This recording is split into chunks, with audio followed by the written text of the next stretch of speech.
Man, thanks for joining me. How are you doing, brother? Good. How are you? I'm good, man. Just daily grind in and out and stuff. So first of all, brother, congratulations on the season, All-American again. Um, this is your second sophomore season. How do you feel about your accomplishments for 2022? Pretty happy, but the end goal is obviously always win a national title. So, you Yeah, know, happy with it ended and the way the team ended, and I thought it all kind of came together at the right time. Especially since I missed the first half of the season with an injury. So it was good to finish the way it did, and still be hungry for next year. definitely. So what was that injury? What had you out for so long? I had surgery on my hand, so I was out for about a month and a half actually. Yeah, definitely. But you ended up 15-6 and All-American. So it was great. So Northwestern, man, y'all are on fire. You know, y'all got some great guys. You got Deacon, Cannon, you got some really good guys in that locker room. Even like your heavyweight, what's it? Lucas, he's really good too. What's the culture like in that locker room right now, man? What's it like as opposed to last year where y'all were good and the year before y'all were both good teams that season, but this seems like a whole different level. Yeah, so our team only consists of 25 guys and get across the board of other Big Ten schools and other programs that are finishing in the top 10. They have like 40, 50 guys, you know what I mean? And I think one thing that separates us is every guy on our team is a big part of our team. It's all like there's 25 guys, but every guy is special to the team, and we all are. There's not like certain groups of the team that like, oh, this group hangs out with this guy, this group hangs out with this guy. We're like one big family, you know what I Right. mean? So like 25 guys, honestly, I don't think I'd change a thing if we could have more, because like we're pretty close. Everyone's tight niche, and we all just support one another and kind of feed off like one another, and also kind of when you have Ryan Deacon as leading the way, kind of helping that momentum. Yeah, definitely. And he came away with the national championship this year, obviously. What was that like? Finally getting that because he's been right there for Yeah. a while, and now he's a senior. He's got it done. But what's it been like having him in the locker room specifically, or in the weight room on the mats and all that? Yeah. One thing huge about Ryan, I think that people might not see and stuff is Northwestern's had a little bit of a trend of people transferring out after their 4 years. Yeah, Like what nothing against whoever, people have done it. It's just some people just felt there was a time to move on. And I think that was one big thing that a culture change is Deacon staying for a 6 year. You know what I mean? Like yeah, there hasn't been too many guys who have had the opportunity to do 6 years, and there hasn't been too many guys, even if the opportunity for a fifth year, who did do that. And I think it goes to show that Northwestern's a place where people can build. You can stay here. This is a place to be. You don't need to go to another Penn State or Iowa to transfer out and be successful. Everything you need's here. And I think that was one big thing that he showed our team, and that him staying kind of showed guys like, damn, this is a national caliber guys competing for a title, and he chose to stay here. And that really got the team buying in. And not that the team didn't see it before, but it just helps along the way, I think. right, Um, right. So you're going into your fourth year at Northwestern, redshirt freshman, and then obviously you had the COVID year. fifth. It's not. I'm going into my Oh fifth yeah, year I'm next. sorry, fifth. I'm looking Yeah, at it, and it's four on the side. But getting no, you're old. going into your fifth year at Northwestern, and you'll be a junior next year, man.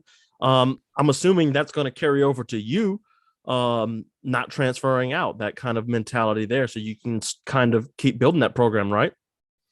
I'm gonna stay here, be a wildcat. I love it. This the program has been great to me. Coaches, no matter we've been through a lot of stuff together, and it's always even through the lows, we always come up on top and end in the right way.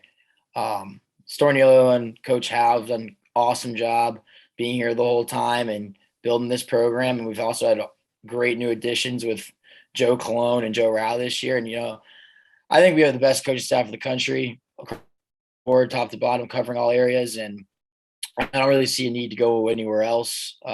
This has been the place for me, and I think it's shown. Like we're not even a team with 40 guys, and we're getting it done.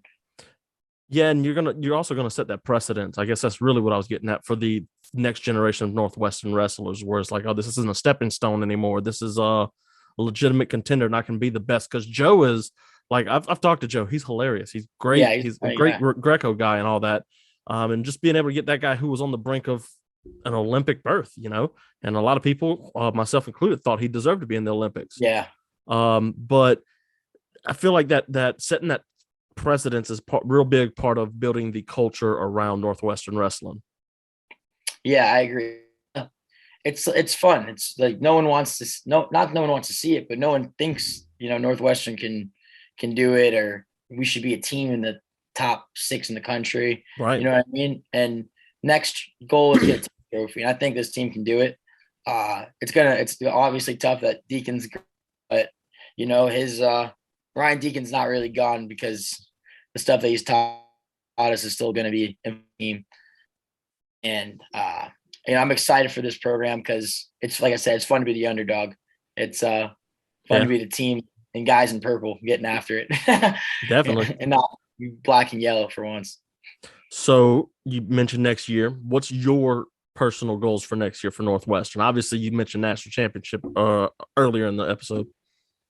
For me, just help the other guys build. Other guys build to where I was.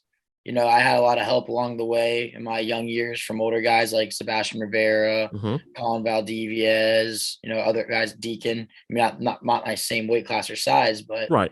Other guys, older guys still helped me along the way when I was young, find my path. And that's one of my goals, is to help the younger guys build and, train alongside, kind of get it done, but keep winning to help build the momentum of this team. So 125 is stacked, dude. I mean, from top to bottom, you got Spencer Lee, who'll be coming back. There's you got Pat Glory, I believe. Yeah, Pat Glory. You've got who was it? I can't think of his name now. I'm gonna feel bad for it. Anyways, 125 is just a deep division, man. Do you like the fact that it's so deep and you have all this competition to prove yourself with? Yeah, I mean, honestly, I'm not a guy that really kind of looks at that stuff. I kind of just wrestle, practice, and then when we show up to the tournament, just guy in front of me. You know what I mean? Yeah. I usually don't look at the brackets or anything like that. I know some people be like, you should prepare, be ready, but you're your own worst enemy. I always say that. You get inside your own head, it's gonna be hard to beat that guy. So right. I kind of just don't really listen to the outside noise, and I'm out on social media too much during season and stuff, and kind of just doing what I need to do and, focus on what Michael DeAugustino has to do and not the other guys. Yeah. And I talked to a lot of like boxers and in addition to wrestle boxers, MMA fighters and stuff. And there's kind of two frames of mind. It's either I'm going to study my opponent and do what he does bad, or I'm just going to be the best version of myself. And, there's good parts to either side of it, but I feel like, if you're going out there and you're wrestling, the best version of yourself, that's all you can really do, Yeah. So you've got a camp coming up, correct? Yeah, I got a couple camps scheduled. Looking forward to helping other kids, young kids, learn all ages. So what's that about? Tell me a little bit about it. Which one? Or just the next one you got coming up? So right now I can't do too many camps like in April, just because I'm still in school right now and doing an internship. So, and we're still training for freestyle, but my next camp will be like towards May, and I'm actually doing it at my old high school. So that'd be really cool for me, and see kids in my area, because I'm originally from Florida. And I think there's like kind of like a preset thing about Florida, like they don't produce great wrestlers, or they can't be Division I wrestlers. And I think it's just really cool to go see kids from that area and just talk to them about, because I always tell people, like, if you give people Florida, there's a lot of athletes and kids that are kind of hard nosed that you can just, you just got to give them a chance. Don't write them off. Give them a chance and see what happens. So I'm kind of excited to get to talk to them, help them learn, and, kind of see myself in their shoes for a little bit, because at one point I was some lost Florida kid just looking for someone to take me in and so I could wrestle in college. Man, and I'm from Louisiana. We have zero wrestling college here, and it sucks because I'd be like all in on it and stuff, but I get that some people are not like all into it. But it's a football country down here, and in Florida too. Yeah, It's football and same. baseball country for sure, Yeah, man. But they got these athletes there that aren't going to go to college to play football because they're big, but they're not quite there yet, or they're athletic and they're not quite there yet. And I feel like wrestling can provide an avenue. If the SEC decided to open up a wrestling, I feel like you could get some more kids with scholarships just to give them that chance.